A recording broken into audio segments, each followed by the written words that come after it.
हाय, मेरा नाम है रश्मि और मैं भुवनेश्वर, उड़ीसा की रहने वाली हूँ।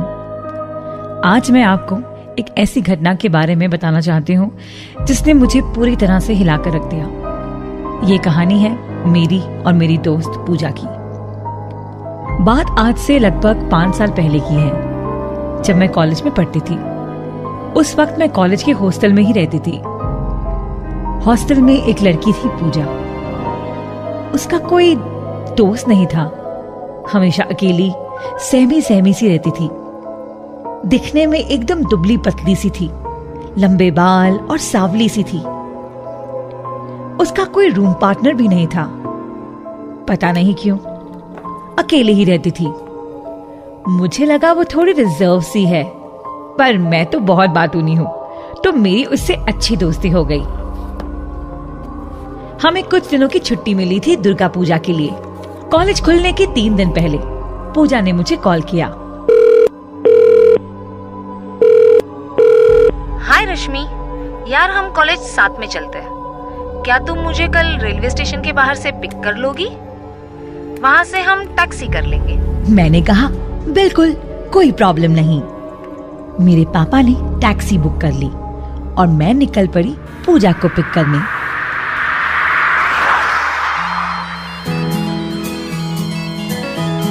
हाय पूजा, कैसा रहा तुम्हारा हॉलिडे?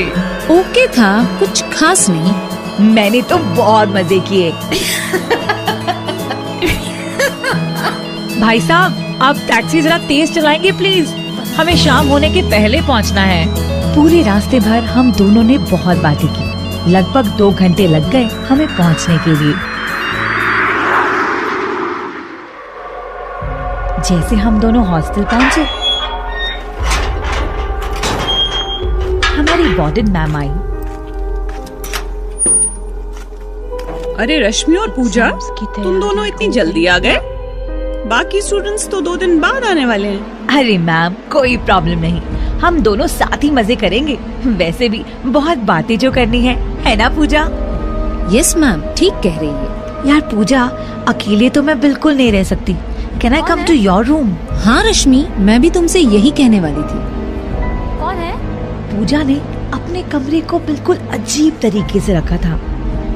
दीवारों में अजीब ड्राइंग्स थी। मुझे ये सब देखकर बड़ा अजीब लगा और मैंने मजाक से पूजा को कह दिया, यू नो व्हाट पूजा, मुझे लगता है तुम्हारे कमरे के वजह से ना तुमसे कोई दोस्ती नहीं करता। कितना डरावना है तुम्हारा कमरा। ओह गॉड। ये बात सुनकर पूजा ने कुछ नहीं कहा, वो खामोश रही। हम दोनों ने मिलकर डिनर किया और बहुत सारी बातें की।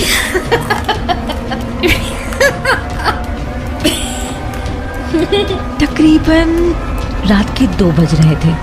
रात में अचानक जैसे ही मेरी आंख खुली, पूजा मेरे बिस्तर के पास खड़ी थी।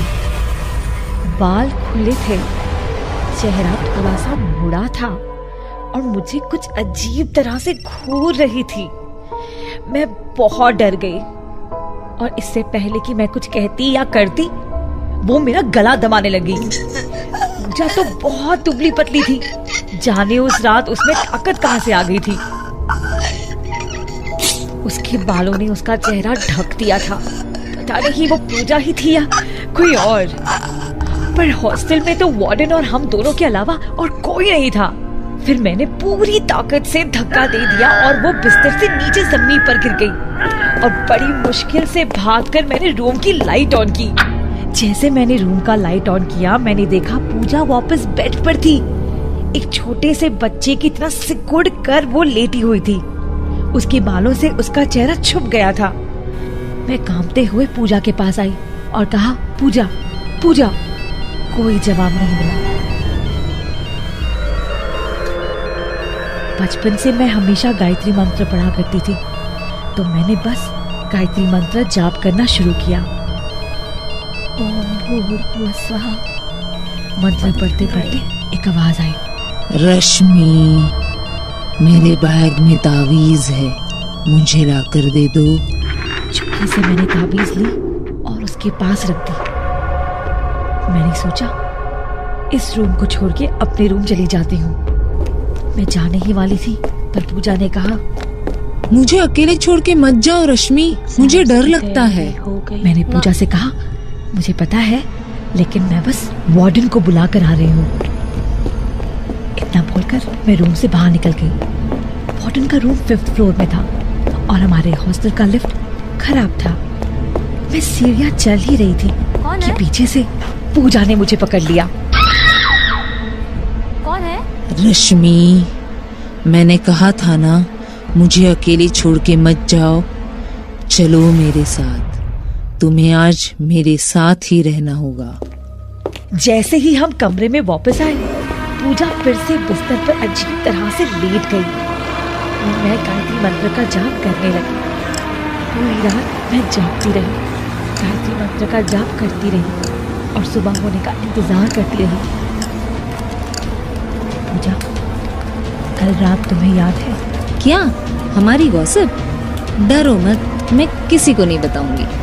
उसी दौरान वार्डन कमरे में आई और मैंने इशारे से उन्हें उनकी कैबिन में चलने के लिए कहा और उन्हें सारी बातें बता दी। और जो वार्डन ने मुझसे कहा, वो सुनकर मेरे रोंगटे खड़े हो गए। रश्मि, जो बात मैं तुमसे कहने वाली हूँ, मैंने आज तक वो किसी स्टूडेंट को नहीं बताई है। पूजा जिस कमरे में रहती है ना, वहां हमारी एक एक्स स्टूडेंट विद्या ने 10 साल पहले सुसाइड किया था। और मुझे यकीन है कि कल रात तुम्हारे साथ पूजा नहीं, विद्या थी।